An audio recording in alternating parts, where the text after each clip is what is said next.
Hello and welcome to Crafty Meraki. This is Preeti.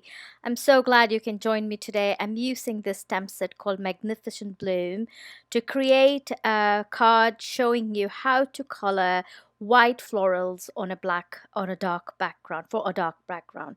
So I have already gone ahead and stamped this large bloom onto white cardstock. This is a 80 pound Nina Solar white cardstock, and I'm starting off with some BV colors in the center of the flowers.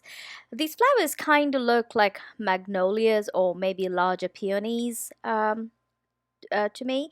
So and they have some really beautiful layers, so you can really add a lot of layers and texture to this petals for these flowers. So as I said, I'm just coloring the center of the flowers using some BV colors. The darkest I used was BV13, and then BV01, BV00, and BV quadruple zero. Now I'm going to add gray tones to the shadow areas. Remember, I'm creating a white flower. Though this color is going to look quite gray as I'm coloring, but I promise you, when the entire coloring is done and we put it against the white oh sorry, not the white, the dark background, these colors will register as white. But whether it's white flowers in the nature, they too have shadows because the petals are over each petal and they do cast shadows. So even the white, purest white of the flowers out there will have some shadow in them, and that's what you need to do when you're creating white flowers. And in order to create those shadows, I have chosen C3, which is my darkest color, and I'm just going in places where I think a petal would cast a shadow on another petal. So if there's a fold of the petal, then it would be under that fold. And if there is a petal above another petal, then it'll be under that top petal. So that's what I'm doing. I'm just adding some C3 color, and I'm not doing any flicking, nothing. I'm just doing very simple blend here, and then I'm going to blend C3 with C1. And as I started to blend, I realized my C1 was kind of drying up, and I did go ahead and change my C1 pen to like a chow marker, and that's why you'll see my marker change there, and there you go. That's the reason why I changed it. It's the same color, just that the ink in the other one was dying and this one I had refilled earlier. Anyway, so I'm just blending the C3, and you don't want to blend a whole lot of the petal either. You want to leave the white part of the petal as is, and that's what makes it look white. So I'm just going to continue to add C1 in all those places. And then after I'm done with C1, I'm going to come back with C0. I had a little place there where I had missed the C3, so I'm just going back with C3 and then C1. Now I'm going to take C0, which is the lightest color, and I'm going to just go over the edge where the C1 ended. Remember, C0 does have a lot of blending solution in it, so it is going to take away the C1 quite a bit. So you don't want to go too much into the deeper shade or where you've added C3. You don't want to go all the way there.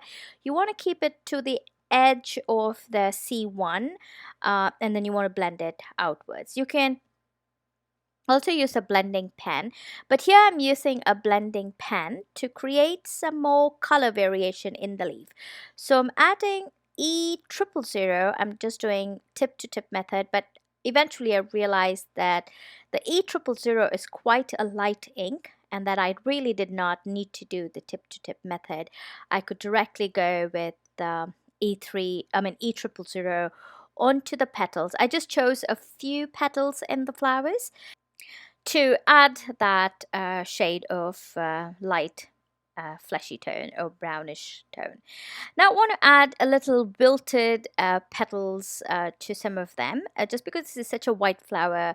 I'm imagining that they would, when you take them off the stalk, they would start showing the wilt quicker than flower with the color wood.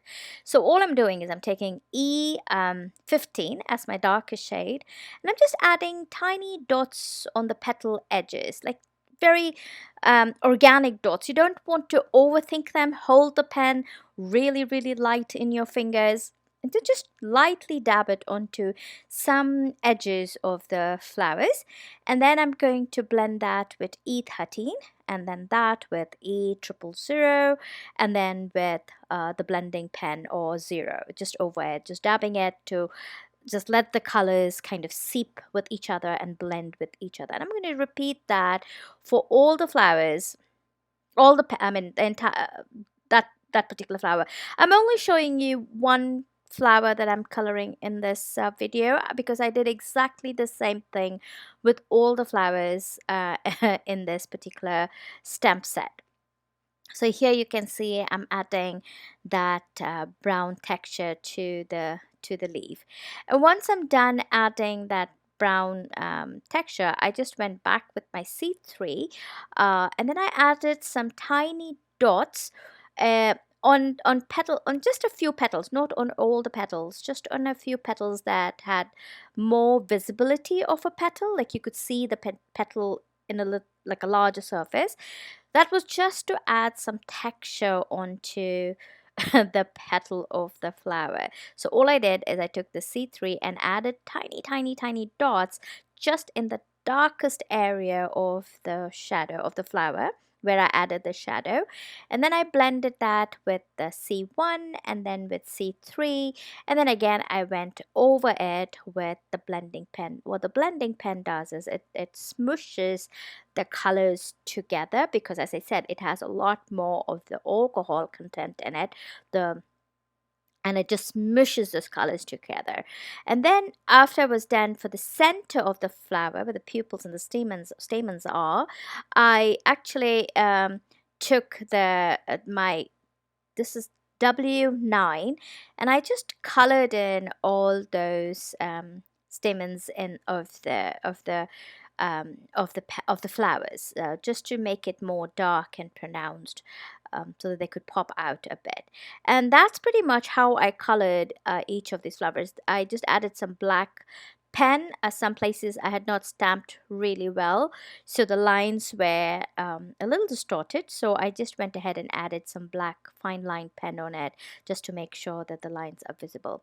So here you can see I've gone ahead and colored all the remaining petals as well, exactly the same way I colored the first one that I showed you. Here I'm just adding the blending pen once more to smush the colors together so that they don't stand out. And anytime you feel like there's a harsh line, taking the blending pen and dabbing over the edges will make your lines a bit more softer. So I'm just ending that. There was one petal that was left there. I'm just finishing that up too. Now moving on for the leaf, all I'm going to do, I'm going to keep it very simple. I'm taking my darker shade here, which is YG99, and I'm going to add a center for the leaf. And then I'm going to add the dark shade wherever I think there is a cast shadow from the petal, from the flowers, and also a dark also this darking on the base of the flower, the bottom part of the flower. I mean, not flower, so the leaf. And then I'm going to blend it upwards. So I'm taking, in my case here, YG67 is the next color. And I'm going to blend YG99, moving upwards of the petal. And then I'm going to blend that with YG17. And then YG17 will be blended with YG25. My YG25 was not very juicy. It needed a little bit more of re-inking. I was just lazy to stop the video and do that, so I just kind of scribbled it with that, and it was okay because this was quite a small image. It didn't really require a lot of, it didn't have a lot of blending space anyway. So YG23, and after I'm done with YG23, I'm going to blend this using YG03. Again, my YG03, the one that I took, I did not really have a lot of ink, so I changed it. I did have another pen, so I changed that, and here you go. So this one is much juicier, and then I just like color the remaining. Anytime you feel that your flowers are not saturated enough, you don't have the depth, you can always go back and color over it once more. And trust me, when you color over a colored image with the same Copics, that makes the image quite rich and quite vibrant. And you can see here, as I'm adding the second color or the second layer, the leaf starts to pop up a lot more than earlier. And all I do when I go for the second layer coloring is I skip the darkest color. I don't take the darkest color one more.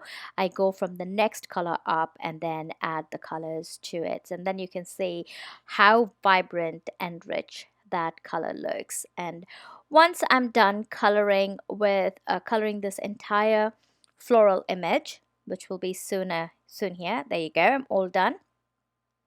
I'm going to take this coordinating die that comes along that you get to buy with this set, and I'm going to die cut that image, and here you go.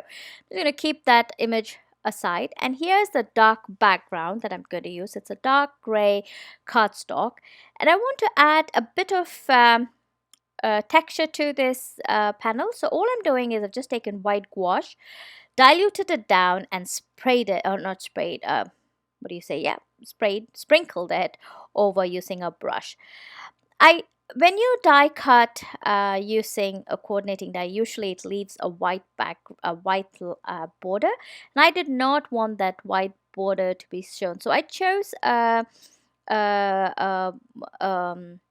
Copic marker. This is W9 in the same shade of the cardstock that I'm using, and I went ahead and colored all that white border, and I also made sure that the edges were all neatly inked as well. And then I'm going to place this flower on this panel, and I've also gone ahead and stamped this sentiment from the same stamp set using black ink on white cardstock, and I'm going to add foam adhesive to both of them. The first, I'm going to add foam adhesive to these flowers, and I'm going to pop them in the center of this cardstock. I kept the card fairly simple, mainly because we did a lot of work on the coloring, and the focus of this card really is the flowers. I don't know, the video really is not showing you all those beautiful colors, but there is a lot of colors on that. When I show you the picture in the end, you will see the colors popped up on this. All the texture and coloring that we did earlier with the Copic is more visible in those images later on in this video. So here I'm just adding the sentiment on the top left of the flower, and then I'm going to add a few gemstones. And again, to keep the card very simple, I did not add gemstones that were bright or very different color, but kept it very simple. So they're just clear gemstones, iridescent clear gemstones. And then I'm going to pop this panel onto a 5x7 note card. So the gray panel is actually 1/4 of an inch smaller on all sides compared to the 5x7 cardstock. So then I'm just going to, so that way it'll give me a white border around the gray card panel, and I really wanted that white to be seen just to pull in all those whites that we have going on in the top panel. And here you go, and that pretty much finished this card. I hope you liked this video. Give us a thumbs up if you liked it, subscribe to our channel, and I'll see you next time. Bye bye.